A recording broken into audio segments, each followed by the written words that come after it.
Hey, what's going on, everybody, and welcome to my YouTube channel, Garrett the Investor. Today, what I'm going to be talking to you about is my transition working from home, which I've actually started a year ago, so it's really business as usual for me, but I've learned a lot through that course of the year. So if you're new to the channel, make sure that you subscribe below, throw a thumbs up for the YouTube and Google algorithm. It would really help me out, get this message out to as many people. I'm starting this channel, starting this community. I have a lot of really good information that's helped me out financially, from financial investing, like real estate, crypto, and stocks. It's helped me out through just personal finance, like getting your credit score up, how to refinance, etc. And then it's also helped me in life, right? Like just the overall well-being through meditation, getting a good routine, being successful, being in a successful mindset, and in positivity. So thank you so much for joining. I'm happy to have you here. Like I said, what I'm going to talk to you about today is about my transition to working from home. And it was, I've learned a lot through this process, and a lot of you are just going into this process, maybe are 2-3 weeks.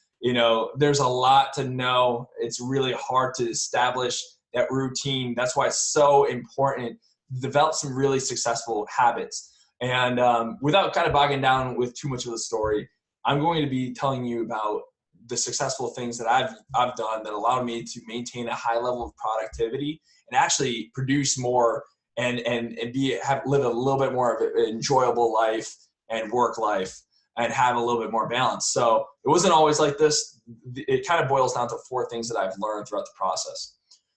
So the first thing I learned is that it's so important to have a conversation with the people that you live with and that you're quarantined with, right? So it's whether it's a roommate, girlfriend, husband, whatever it may be, whoever you're living with, you have to sit down, have a conversation on how you're going to make it all work together. Because if you have multiple people working in the same apartment, or the house, or you have children, it's just really important to keep that open dialogue. Figure out how you're going to make it work together. So that's step number 1. It's going to help the entire process through the ups and downs. Is it always going to be perfect? No, right? We don't know how long we're going to stuck quarantine, right? And working from home and seeing only 1 person or 2 people right? My girlfriend's a nurse, so she's actually goes to work and comes back. It's kind of, like I said, business as usual. But listen, she works 3 days, long hours, and then 4 days off. And most of the time I'm working, right? So it's very important in order to maintain that work-life balance, maintain a healthy relationship, and to go through this exercise. So step number 1, things that I learned, definitely have that conversation with the people that you love, the people that you're being quarantined with. Step number 2, right? The second thing I learned is that it's so very important to stick to your routine. Okay, so you don't have a commute anymore, so that might save you 30, 45, an hour in some cases of commute time.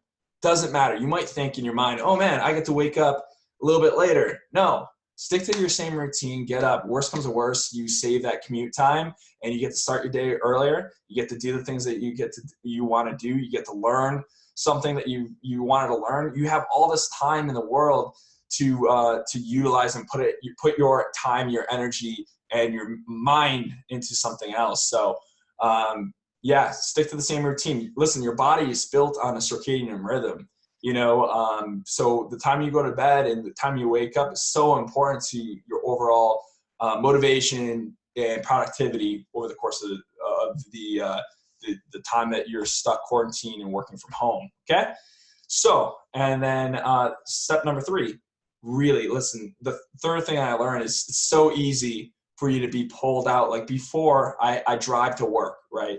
So now the only thing that's separating me and my girlfriend is this door and a hallway, all right? So it's so easy to be pulled in a different direction. When you're trying to focus on something, they might ask you to do the dishes or, cook dinner or make lunch, whatever. I get it. You have to be there for your family, and that's number 1, right?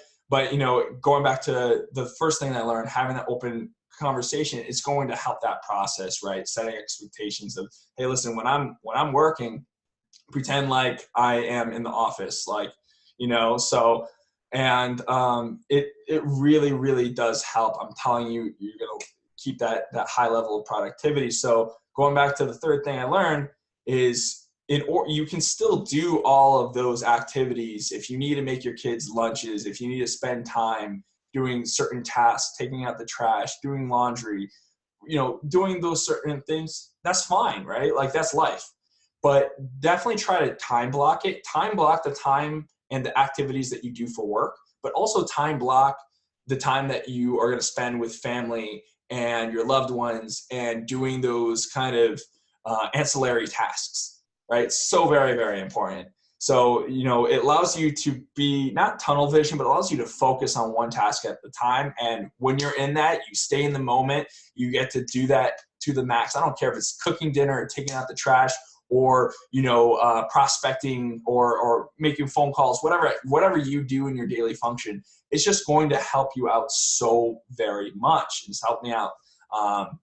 And then the last thing I learned is always set a time that you end work, because going back to the work-life balance, it's so easy for you to kind of blend your work life into your personal life and your personal life into your work life.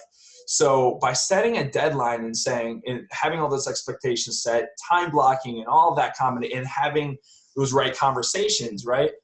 I would set a time, and I've set a time where I finish up work. I finish up work 6:30, sometimes 7 o'clock, depending on how the day goes. So having set alarm on your phone so that when that rings, you're done with work. Hey, I'm going to get back to this tomorrow. Right. So what that does, it allows you to work with more purpose, throughout the course of the day. So I know that, man, I've got that deadline that I got to finish all of this stuff by 7 o'clock. Before I got into the situation, I've got all this time working from home. Like, I can just extend the time. No, it's not healthy. You don't have the work-life balance. You're going to be miserable. Right. So set that deadline, because what happens is you work throughout the day with more purpose, with more intensity, with more motivation. And then you get to appreciate when you're done at 7 o'clock or whatever your time limit is, you get to appreciate and stay totally in the moment with your family, with your friends, with your loved ones, whoever you're quarantining with, right? So, and that allows you to Netflix and quarantine without worry about sending this email or having other things on your mind. You can really totally stay focused, and you can stay in the moment on work, and you can stay on the moment with personal life, building your relationships, showing love to the people that you live with. So important. And ultimately, I hope you get some value out of this. Again, just in summarization of the lessons that I've learned. Lesson number 1, set expectations, have a conversation with whoever you're quarantining with.